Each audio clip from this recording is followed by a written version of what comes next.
بسم اللہ الرحمن الرحیم۔ لاکھوں درود و سلام نبی پاک صلی اللہ علیہ وآلہ وسلم، آپ کی آل اور تمام اصحاب کرام پہ۔ السلام علیکم۔ وعلیکم السلام ورحمۃ اللہ وبرکاتہ۔ کیا حال ہیں آپ کے؟ الحمدللہ، اللہ کا شکر، آپ سنائیے۔ اللہ کا شکر، صحیح۔ کیسی گزر رہی ہے زندگی؟ الحمدللہ، اللہ کا شکر۔ سکون۔ ہاں جی، آج تو بڑے خوشی کی بات بھی ہے۔ اچھا، وہ کیا ہے؟ آج ہمارے بیٹے کو ہائی کورٹ کا لائسنس مل گیا ہے۔ ماشاء اللہ، وہ ہائی کورٹ میں پریکٹس کرے گا انشاءاللہ تعالیٰ۔ انشاءاللہ بہت بہت مبارک ہو۔ خیر اللہ مبارک تعالیٰ آپ کو بھی ہو۔ شکریہ۔ اللہ تعالیٰ نظر سے بچائے، زندگی میں آسانیاں کرے، خوشیاں دے، سکون کے ساتھ آمین۔ زندگی کا سفر گزرے۔ ماں باپ اولاد کے لیے ساری زندگی قربانیاں دیتے آتے ہیں اور ان کے لیے، ان کے اچھے فیوچر کے لیے دعا گو رہتے ہیں جب تک ان کی زندگی ہوتی ہے۔ تو ہماری بھی اپنے بچے کے لیے یہی دعا ہے، اللہ تعالیٰ اس کو زندگی میں بہت آسانیاں دے، خوشیاں دے، ہم رہیں نہ رہیں لیکن اس کی زندگی ایک اچھے خوبصورت ٹریک پہ رہے۔ یہ آمین۔ دعائیں ہیں اور آپ سب سے بھی درخواست ہے اپنی دعاؤں میں ہمیں یاد رکھیے گا۔ تو آپ ہماری فیملی ہیں اور فیملی کے ساتھ خوشیاں شیئر کرتے ہیں۔ اللہ تعالیٰ سب کے بچوں کو نظر سے بچائیں، اللہ کی امان میں رکھے، خوشیوں کے ساتھ۔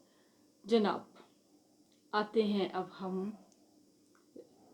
ہم نے کیا تھا لاسٹ جون سے فنڈامنٹل رائٹس پہ کیا تھا، اس میں تشنگی رہ گئی۔ جی، وہ ہم نے کہا تھا کہ ہم اگلے ویلاگز میں اس کے بارے میں باتیں کریں گے جی، اور آگہی لوگوں کو مزید دیں گے۔ آگہی دیں گے۔ تو پھر آج آپ اس میں کیا آگہی ہمیں دینا چاہتے ہیں؟ جی، آج میں آرٹیکل بائی آرٹیکل چلوں گا کہ ٹھیک ہے، کانسٹیٹیوشن میں جو اسپیسیفکلی ایک چیپٹر ہے پورا، اور آرٹیکل 8 سے لے کے 28 تک، پھر اس میں 4A والے آرٹیکلز ہیں۔ چلیں ٹھیک ہو گیا۔ تو پہلا آرٹیکل ہے 8 جو فنڈامنٹل رائٹس کا چیپٹر 8، ہے۔ جی، نمبر 8۔ اس میں یہ ہے کہ سب سے پہلے یہ بات بتائی گئی ہے کہ جتنا بھی کوئی قانون موجود ہے، کوئی یوسیج موجود ہے جس کے بارے میں لوگ رواج کہتے ہیں، اگر اس کو فورس آف لا موجود ہے، ویسے تو ابھی ختم ہو گئی ہیں کافی ساری۔ ایک سیکنڈ ذرا، میں عام آدمی کی آسانی کے لیے رواج کا کیا مطلب ہے؟ رواج جس کو قانون کی حیثیت حاصل ہو گئی ہو، وہ کچھ پچھلے زمانے میں تھے پاکستان بننے کے بعد، تو وہ کانسٹیٹیوشن میں ابھی تک رکھے گئے ہیں کہ جہاں لوگ سمجھتے ہیں کہ ابھی بھی کوئی رواج ہے، چل رہا ہے، جیسے سویرا ہے، ونی ہے، یہ اس طرح کی چیزیں۔ اب رواج میں تو وہ چل رہی ہیں لیکن قانونی طور پہ وہ بین ہیں۔ تو میں بات اگر پوری کر لوں تو وہ یہ ہے کہ کوئی قانون، کوئی بھی رواج ایسا جو کہ فنڈامنٹل رائٹس جو ہیں وہ اگر ان کے خلاف ہے تو وہ وائڈ سمجھا جائے گا، اور ریاست کی ذمہ داری ہے کہ وہ ان کو امینڈ کرے گی یا ختم کرے گی۔ ٹھیک ہو گیا۔ تو کوئی قانون رہ نہیں سکتا، کوئی قانون بن نہیں سکتا، اور اگر ہے بھی تو وہ وائڈ سمجھا جائے گا۔ اس میں صرف ایک ایکسیپشن ہے کہ آرم فورسز کے بارے میں لاز ایسے بن سکتے ہیں، کیونکہ آرم فورسز کا مطلب ہی ڈسپلن میں رہنا ہے، تو انہوں نے اپنے کمانڈنگ آفیسر کا حکم ماننا ہے۔ اس کو تھوڑا سا میں اگر بات کو آگے بڑھاتے ہوئے یہ بتا دوں کہ جو آج کل ملٹری کورٹس کا کیس چل رہا ہے وہ بھی اسی آرٹیکل کے تحت چل رہا ہے اچھا کہ سویلین کا رائٹس ہے کہ وہ سول کورٹس میں ان کے کیسز چلیں۔ تو آرمی ایکٹ چونکہ ایک اسپیشل لا ہے اور صرف آرم فورسز کے لیے بنایا گیا ہے، اور وہاں کی کورٹس جو ہیں بالکل سمری ٹرائل کرتی ہیں، تو وہ کیس آج کل چل رہا ہے سپریم کورٹ میں۔ جی جی جی، صحیح۔ تو وہ اسی آرٹیکل کی بنیاد پہ چل رہا ہے۔ اچھا، جی، صحیح ہو گیا، ٹھیک ہے۔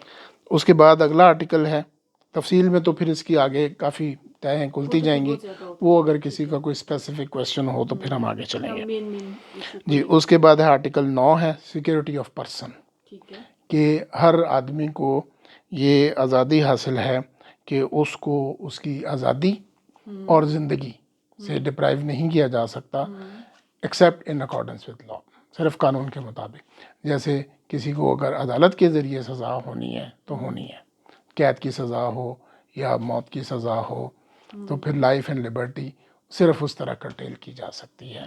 یہ نہیں ہے کہ اگر کسی نے کسی کا کوئی نقصان کر دیا ہے تو ہر بندہ خود اٹھ کے اس کا حساب کتاب لینا شروع کر دے۔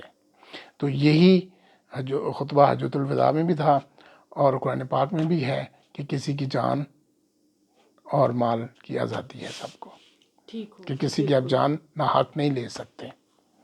تو اس میں بھی پھر آگے تفصیل میں ہم جاتے جائیں گے. تفصیل لمبی تو ہوتی مختلف قوانین ہیں، مختلف آیات ہیں ٹھیک. اور حدیث ہیں اور پھر ان کی ایکسپلینیشنز ہیں. تو یہ ایک بنیادی حق ہے کہ جان اور مال کی حفاظت اور اس کی آزادی. ٹھیک ہے. آل پرسنز آر بورن فری لیکن accept in accordance with law. تو اس میں اب 26ویں ترمیم کے تحت ایک نیا آرٹیکل ایڈ ہوا ہے 9A. وہ یہ ہے کہ یہ جو ماحول کی صفائی، صاف ماحول، یہ بھی اب فنڈامنٹل رائٹ ہے. صاف ماحول. صاف ماحول اب یہ ہر شہر کا ایک شہری کا ایک بنیادی حق بن گیا ہے کہ اس کو صاف انوائرمنٹ، صاف ماحول، صاف ستھرا ماحول زندگی گزارنے کے لیے دیا جائے. ٹھیک. جیسے اب لاہور میں گندگی تھی، اسموگ تھی، تو اس کو اب کنٹرول کرنا یا اس کے خلاف کام کرنا یہ اب ہمارا ایک بنیادی حق ہے کہ ہمیں صاف پانی، اور ماحول میں پھر ہر چیز آ جاتی ہے. صاف پانی ہے، صاف جگہ ہے، رہائش کی صاف جگہ. اب جیسے اب لوگ گندگی پھیلاتے ہیں. ہماری سی ایم صاحبہ تو لاہور کے لیے بہت کام کر رہی ہیں. وہ تو اب لاہور کو پورے تو پنجاب کے لیے انہوں کر نے رہی ہیں، پورے پنجاب کو صفائی کر رہی انہوں نے ہیں. پورے پنجاب کی شکل بدل کے رکھ دی ہے اور ہم اپریشیٹ کرتے ہیں، سلوٹ کرتے ہیں ان کو. ابھی ہم دیکھ رہے تھے کرتارپورہ میں عجیب عجیب سی وہ دکانیں کھلی ہوتی تھیں پنڈی میں، اور وہ ادھر فوڈ مارکیٹ عجیب بے ڈھنگی انداز سے بنی ہوئی تھی پرانی، اس کو انہوں نے ختم کر کے تو ایک صاف ستھری ماحول میں وہ بنا کے دی ہے. تو لوگ اس کی تعریفیں کر رہے ہیں، خوبصورت ہے بڑی. پنڈی کینٹ کو کتنا خوبصورت کر دیا. صدر بن رہا ہے، صدر راجہ بازار ادھر کینٹ ہو سے گئے. وہ جی کینٹ کو دوسرا کینٹ نہ سمجھ لیا جائے. تو یہ کینٹ صدر بازار اس کو مری کی بھی صفائی ہو رہی ہے. مری بھی زبردست ہو گیا. ہم نے تو بلکہ پچھلے دنوں یہاں پہ بھی باہر گاڑی دیکھی تھی. جی لیکن اب یہ ہے نا کہ اب یہ ہمارے اوپر خود بھی ہے کہ ہم اس کا خود بھی خیال رکھیں. ہم پکنک کے لیے جاتے ہیں تو ابھی ہم اپنے راستوں میں ہی گزرتے گزرتے دیکھتے ہیں اتنے خوبصورت جگہیں ہیں، لیکن وہاں پہ جو لوگ جاتے ہیں جب اپنی پارٹی کرتے ہیں اور سارا گند وہاں پہ پھینک کے آ جاتے ہیں. بہت افسوس کی بات ہے. ہمارے گھر کے پاس اتنی خوبصورت جگہ اسٹریم، یہاں پہ لوگ پکنک کے لیے آتے ہیں اور وہ گند پھینکے. بڑے آرام سے ہمبل ریکویسٹ ہم ان سے کرتے ہیں کہ پلیز آپ بیگ رکھیں اور اس میں گند شند ڈال لیں. اب وہ اس کو بھی سنی انسنی کر کے چلے جاتے ہیں. اور یہ ہم خود کرتے ہیں. ابھی ہمارا اور بھی بہت سے لوگ رہتے ہیں، لیکن ہم اس کو اپنا ایک اچھے شہری ہونے کے ناطے اپنا فرض سمجھتے ہیں کہ ہم صفائی کا خیال رکھیں. اللہ تعالیٰ نے اتنا حسن دیا ہے، گورنمنٹ تو کر رہی ہے اس کے ساتھ. یہ قوانین بھی پہلے سے بھی موجود ہے. اب 97 سے ہمارے ادھر قانون موجود ہے. کوئی بھی سوسائٹی بننے سے پہلے ہیں لیکن عوام بھی اترے نا، وہ گند پھیلے کہ حکومت اس کو ٹھیک ہے. کوئی سڑک بنانے سے پہلے، کوئی سوسائٹی بنانے سے پہلے اس کا انوائرمنٹ پہ امپیکٹ دیکھا جائے. پھر اس میں جو ہم روز ایک چیز دیکھتے ہیں کہ ادھر ہمارے علاقے میں تو کم ہے، کراچی میں زیادہ ہے، وہ گٹکا اور پان کھایا اور پی باہر پھینک دی. تو دوسری جو سب سے جو زیادہ تنگ کرنے والی بات ہے وہ سگریٹ اسموکنگ. اب اپنے مزے کے لیے آپ اسموکنگ کرتے ہیں، لیکن ایک بندہ بیٹھا ہوتا ہے وہ پورے ہال میں جتنے لوگ بیٹھے ہیں ان کو وہ تنگ کر رہا ہوتا ہے. تو یہ انوائرمنٹ کے لیے خلاف ہے. اس کے لیے بھی قانون بنا ہوا ہے لیکن کوئی نہیں، اس تختی کے نیچے کھڑے ہو کے سگریٹ پی رہے ہوتے ہیں. اچھا جی، تو اس کے بعد اگلا ہے جی آرٹیکل 10. یہ ہے safeguards as to arrest and detention.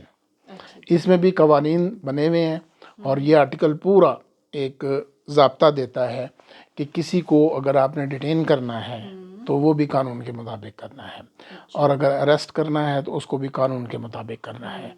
اور پھر اگر اریسٹ کر لیا ہے کسی کو تو اب ڈیٹینشن اور اریسٹ میں فرق ہے.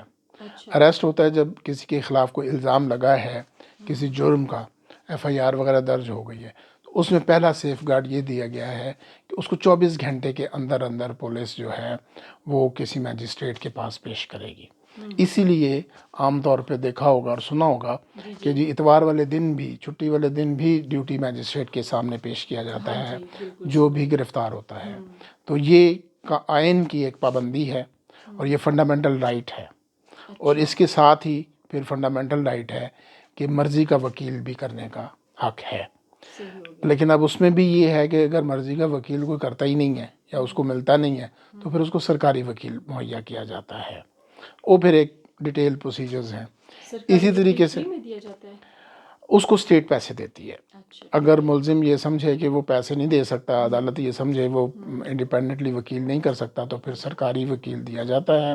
یہ سپریم کورٹ لیول تک ہوتا ہے, اور وہاں پہ پھر پیسے جو ہیں اس کی فیس وکیل صاحب کی وہ ایک تو منیمم ہوتی ہے, اور دوسرا وہ اسٹیٹ دیتی ہے. پھر وہ آگے اسٹیٹ کا معاملہ ہے کہ اسٹیٹ آگے اس وکیل کو پے کرتی ہے یا نہیں کرتی, لیکن ایک ضابطہ طریقہ کار طے ہے.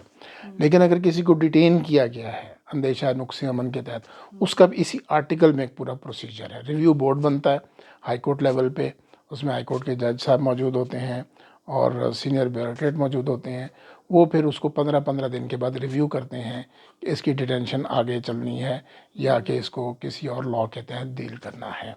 تو کسی کو بھی انڈیفینیٹلی بغیر کسی الزام کے نہ گرفتار کیا جا سکتا ہے نہ ڈیٹین کیا جا سکتا ہے. ٹھیک ہو گیا.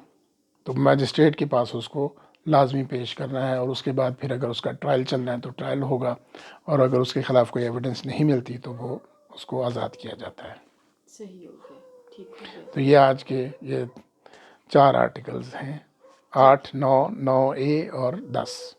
ٹھیک ہو گیا, صحیح ہو گیا. امید ہے کہ کچھ مزید آگہی ہوگی. اور آپ کو پتہ ہے تشنگی تو پھر ہاں یہ ہم آگے چلیں گے بھی, ہم 28 تک اس کو لے کے چلیں گے. 28 تک جتنے بھی ہیں ٹھیک ہے, وہ ہم سارے آرٹیکل کور کریں گے ون بائی ون.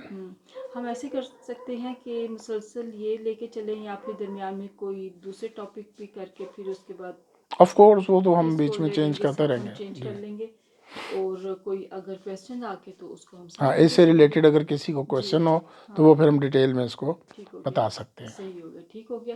آپ کا بہت بہت شکریہ, آپ نے اتنی اچھی معلومات ہم تک پہنچائی, اس کے لیے شکریہ. اور مزید انشاءاللہ پھر آپ کی پورے آرٹیکل 28 تک فنڈامنٹل رائٹس, فنڈامنٹل رائٹس کے 28 آرٹیکل ہیں, وہاں تک دیکھیں میں بھی آپ سے سیکھ رہی ہوں. 8 سے 28, اور پھر بیچ میں 4 ایکسٹرا ہیں.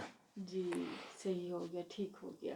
تو ہم مزید آگاہی لیں گے. بہت بہت شکریہ, اور آپ سب کا بھی شکریہ. پلیز چینل کو سبسکرائب کیجئے, لائک کیجئے, شیئر کیجئے, اور ہمیں اپنی دعاؤں میں یاد رکھیے. ملتے ہیں کسی اچھے سے ولاگ میں. گپ شپ سے آمنہ خان کو دیجیے اجازت. اللہ حافظ.